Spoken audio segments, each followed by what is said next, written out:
Excel techno school, Guruvayanakere, Venur. Admission open now. ಇರ್ಲಾರ್ದೆ ಇರುವೆ ಬಿಟ್ಕೊಂಡ್ರು ಅನ್ನೋದು ಬಹುಶಃ ಈ ರೀತಿಯಾದಂತಹ ಪ್ರಕರಣಕ್ಕೆ ಅನ್ಸುತ್ತೆ. ಚಕ್ರವರ್ತಿ ಚಂದ್ರಚೂಡ್ಗೆ ಈಗ ಸಾಲು ಸಾಲು ಸಂಕಷ್ಟ ಎದುರಾಗಿದೆ. ನಿರ್ಮಾಪಕರ ವಿರುದ್ಧ ನಾಲಿಗೆಯನ್ನ ಹರಿಬಿಟ್ಟಂತಹ ಬೆನ್ನಲ್ಲೇ ಅದಕ್ಕೆ ಸಂಬಂಧಪಟ್ಟಂತೆ ದೂರು ದಾಖಲಾಗಿತ್ತು. ಇನ್ನು CJ ರಾಯ್ ಉದ್ಯಮಿ ಆತ್ಮಹತ್ಯೆ ಪ್ರಕರಣದಲ್ಲೂ ಕೂಡ ಒಂದು ಹೇಳಿಕೆಯನ್ನ ಕೊಟ್ಟಿದ್ರು. ಆ ಕೇಸ್ನಲ್ಲೂ ಕೂಡ ಈಗ ಅವರಿಗೆ ವಿಚಾರಣೆಯ ಬಿಸಿ ತಟ್ತಾ ಇದೆ.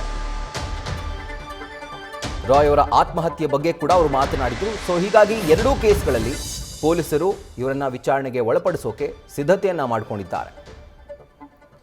ಶೀಘ್ರವೇ ಚಂದ್ರಚೂಡ್ಗೆ ನೋಟಿಸ್ ಅನ್ನ ಕೊಟ್ಟು ಪೊಲೀಸರು ವಿಚಾರಣೆಗೆ ಕರೀತಾರೆ. ಈ ಎರಡೂ ಪ್ರಕರಣ ಏನಿದೆ, ಒಂದು ನಿರ್ಮಾಪಕರ ವಿರುದ್ಧವಾಗಿ ಅವರು ಬಳಸಿದಂತಹ ಪದ ಏನಿದೆ, ಅವಹೇಳನಕಾರಿ ಪದ, ಅದಕ್ಕೆ ಸಂಬಂಧಪಟ್ಟಂತೆ ನಿನ್ನೆ ತಾನೇ ನಿರ್ಮಾಪಕರ ಸಂಘದಿಂದ ಹೈಗ್ರೌಂಡ್ಸ್ ಠಾಣೆಯಲ್ಲಿ ದೂರು ದಾಖಲಾಗಿತ್ತು. ಅದರ ಕುರಿತಾಗಿ ವಿಚಾರಣೆ, ಅದರ ಜೊತೆಗೆ CJ ರಾಯ್ ಅವರ ಆತ್ಮಹತ್ಯೆ ಪ್ರಕರಣಕ್ಕೆ ಸಂಬಂಧಪಟ್ಟಂತೆ ಕೂಡ ಅವರು ಮಾತನಾಡಿದರು. ನಟಿಯ ಜೊತೆಗಿನ ಒಂದು ಪ್ರಕರಣ ಏನಿದೆ ಅದು ಹೊರ ಬಂದಿತ್ತು ಅನ್ನುವಂಥ ಒಂದು ಬಹುಶಃ ದೊಡ್ಡ ಸ್ಟೇಟ್ಮೆಂಟನ್ನು ಕೊಟ್ಟಿದ್ರು. Very serious statement. ಸೊ ಈಗ ಅದಕ್ಕೆ ಸಂಬಂಧಪಟ್ಟಂತೆ ಎರಡು ಪ್ರಕರಣಗಳಲ್ಲಿ ಈಗ ಇವ್ರನ್ನ ವಿಚಾರಣೆಗೆ ಒಳಪಡಿಸೋಕೆ ಪೊಲೀಸರು ಸಿದ್ಧತೆಯನ್ನು ನಡೆಸ್ತಾ ಇದ್ದಾರೆ.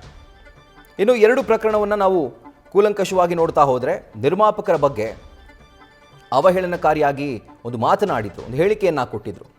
ಸೊ ಹೀಗಾಗಿ ಚಕ್ರವರ್ತಿ ಚಂದ್ರಚೂಡ್ ಅವರ ವಿರುದ್ಧ ನಿರ್ಮಾಪಕರ ಸಂಘ ನಿನ್ನೆ ಹೈಗ್ರೌಂಡ್ಸ್ ಠಾಣೆಯಲ್ಲಿ ದೂರು ದಾಖಲಿಸಿತ್ತು. ಕನ್ನಡದ ನಿರ್ಮಾಪಕರು ಒಟ್ಟಾಗಿ ಹೋಗಿ ಪೊಲೀಸ್ ಸ್ಟೇಷನ್ನಲ್ಲಿ ಒಂದು ಪ್ರಕರಣವನ್ನು ದಾಖಲು ಮಾಡಿದರು.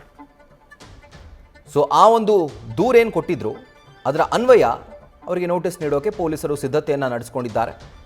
ಮತ್ತೊಂದು ಕಡೆಯಲ್ಲಿ ಎರಡನೇ ಪ್ರಕರಣ, ಉದ್ಯಮಿ CJ ರಾಯ್ ಅವರ ಆತ್ಮಹತ್ಯೆ ಪ್ರಕರಣ.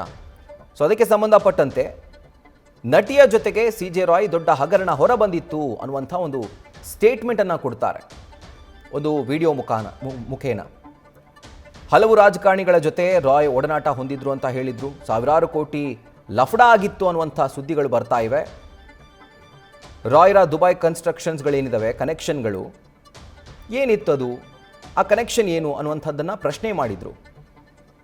ಸೊ ಹೀಗಾಗಿ ನಿಮ್ಮ ಬಳಿ ಬಹುಶಃ ಮಾಹಿತಿ ಇರಬಹುದು, ವಿಚಾರಣೆಗೆ ಬನ್ನಿ ಅಂತ ಹೇಳಿ ಪೊಲೀಸರು ಈಗ ಈ ಒಂದು ಕೇಸ್ಗೆ ಸಂಬಂಧಪಟ್ಟಂತೆ ಕೂಡ ಅವರಿಗೆ ನೋಟಿಸ್ ಕೊಟ್ಟು ವಿಚಾರಣೆಗೆ ಒಳಪಡಿಸಲಿಕ್ಕೆ ಪೊಲೀಸರು ಸಿದ್ಧತೆಯನ್ನು ನಡೆಸಿಕೊಂಡಿದ್ದಾರೆ.